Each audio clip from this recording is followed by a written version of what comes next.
परिचय। अनुज और उसकी माँ उसके 1 साल के भाई के लिए खिलौने खरीदने के लिए खिलौने की दुकान में गए। अनुज ने अपने आप को विभिन्न तरह और आकार के खिलौनों से घिरा हुआ पाया। कुछ खिलौने गोल थे तो कुछ चौकोर, कुछ खिलौने वर्गाकार थे तो कुछ अंडाकार थे। उसे आकारों की दुनिया आकर्षक लगी। वह आकारों के बारे में और जानने के लिए उत्सुक है। आकारों के अध्ययन को ज्यामिति कहते हैं। इस पाठ में हम आकारों के बारे में विस्तार से जानेंगे। आओ सीखें। रेखा, रेखाखंड और किरण को परिभाषित करना। रेखाखंड को मापना। वृत्त बनाना। प्रतिबिंब को परिभाषित करना। सरकने, पलटने और घूमने के बीच विभेद करना। किसी वस्तु के समतल, उन्नत और पृष्ठ दृश्य के बीच विभेद करना। रेखा, रेखाखंड और किरण। रेखा किसी सीधे पथ पर बिंदुओं का समूह होती है। 2 बिंदु बनाइए, उन्हें मिला दीजिए। इसका परिणाम एक सीधी रेखा होगी। रेखा में कोई अंत बिंदु नहीं होता। ये दोनों सिरों की तरफ अनंत दूरी तक बढ़ाई जा सकती हैं। रेखाखंड रेखा का भाग होता है। इसमें 2 अंत बिंदु होते हैं। इसकी लंबाई निश्चित होती है और इसे बढ़ाया नहीं जा सकता। किरण भी रेखाखंड की तरह रेखा का एक भाग होती है। हालांकि इसमें सिर्फ एक अंत बिंदु होता है, अतः इसे एक सिरे की तरफ अनंत दूरी तक बढ़ाया जा सकता है। किरण का सबसे प्रचलित उदाहरण है सूर्य की किरणें।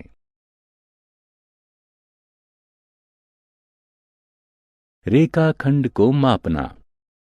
आइए सेंटीमीटर स्केल की सहायता से एक रेखाखंड को मापें। एक रेखाखंड खींचिए जिसके अंत बिंदु P और Q हों। स्केल के शून्य स्थान को ठीक बिंदु P के बराबर में रखें। देखिए कि बिंदु Q स्केल की किस संख्या के सामने है। Q संख्या 6 के सामने है। संख्या 0 और 6 के बीच 6 सेंटीमीटर की दूरी है। इसका अर्थ है कि रेखाखंड PQ की लंबाई 6 सेंटीमीटर है। वृत्त। यहां बहुत सी वस्तुएं हैं। एक चूड़ी, एक पहिया, एक फ्रिज, एक बिस्किट और एक पिज्जा।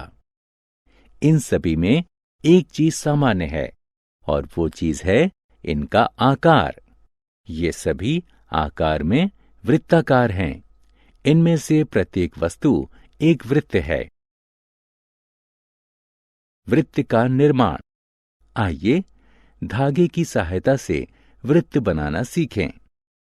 धागे का एक टुकड़ा लीजिए। धागे का एक सिरा अपनी नोटबुक से चिपका दीजिए।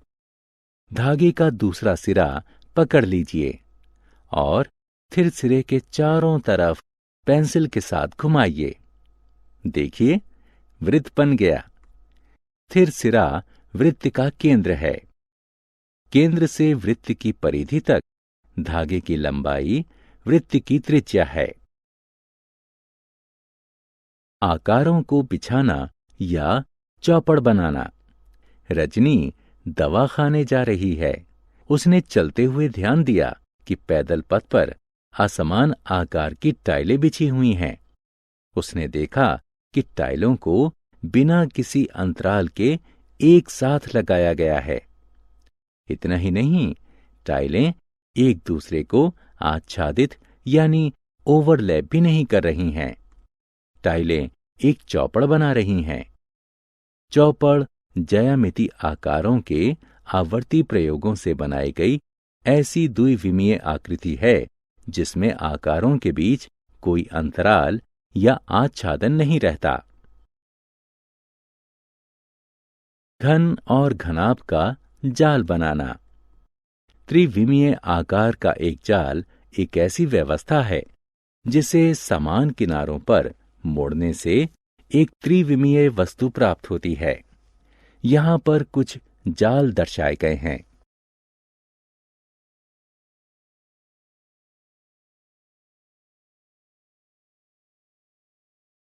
प्रतिबिंब। जब आप दर्पण के सामने खड़े होते हैं तो आप दर्पण में अपना प्रतिबिंब देखते हैं। आप वस्तु हैं और प्रतिबिंब छवि है। प्रतिबिंब के बारे में कुछ मनोरंजक जानकारियां निम्न हैं। वस्तु और दर्पण के बीच की दूरी उतनी ही होती है जितनी कि दर्पण और छवि के बीच होती है। वस्तु और छवि का माप और आकार बिल्कुल समान होता है।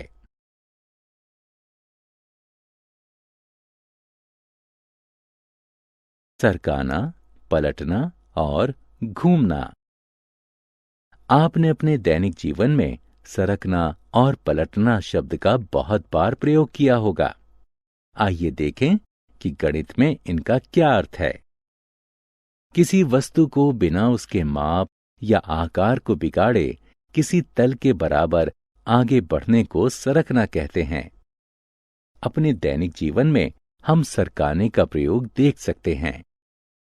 कैरम खेलते समय हम कैरम की गोटियों को स्ट्राइकर से मारकर सरकाते हैं। बच्चे सरकने में बहुत आनंद पाते हैं। किसी वस्तु की दर्पण छवि बनाने को पलटना कहते हैं। अपने दैनिक जीवन में हम पलटने की कई घटनाओं से परिचित होते हैं। उदाहरण स्वरूप, हमारा दाहिना हाथ हमारे बाएं हाथ की दर्पण छवि होता है। इसलिए यदि हम अपने बाएं हाथ को पलट दें तो हमें हमारा दायां हाथ मिल जाएगा।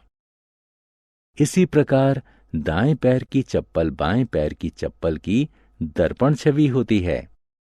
सरकने या पलटने से वस्तु का माप या आकार नहीं बदलते। एक सादी आकृति का एक निश्चित बिंदु के चारों तरफ चक्कर लगाना घूमना कहलाता है। दैनिक जीवन में घूमने का उदाहरण है पवन चक्की।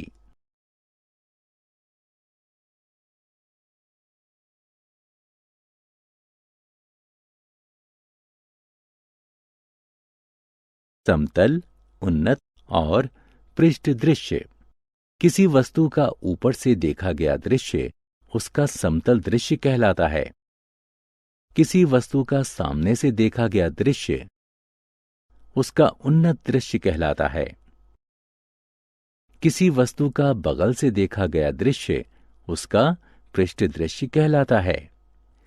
इस अलमारी को देखिए, यह अलमारी का समतल दृश्य है।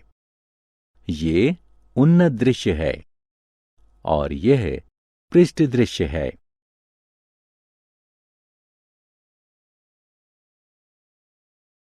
हमने क्या चर्चा की? रेखा किसी सीधे पथ पर बिंदुओं का समूह होती है। इसका कोई अंत बिंदु नहीं होता। रेखाखंड रेखा का एक भाग होता है। इसके दो अंत बिंदु होते हैं। एक किरण भी रेखा का भाग होती है। इसका सिर्फ एक अंत बिंदु होता है। चौपड़ ज्यामिति आकारों के आवर्ती प्रयोगों से बनाई गई ऐसी द्विविमीय आकृति है जिसमें आकारों के बीच कोई अंतराल या आच्छादन ना रहे। त्रिविमीय आकार का एक जाल एक ऐसी व्यवस्था है जिसे समान किनारों पर मोड़ने से एक त्रिविमीय वस्तु प्राप्त होती है। किसी वस्तु को बिना उसके माप या आकार को बिगाड़े किसी तल के बराबर आगे बढ़ाने को सरकाना कहते हैं। किसी वस्तु की दर्पण छवि बनाने को पलटना कहते हैं। एक सादी आकृति का एक निश्चित बिंदु के चारों तरफ चक्कर लगाना घूमना कहलाता है।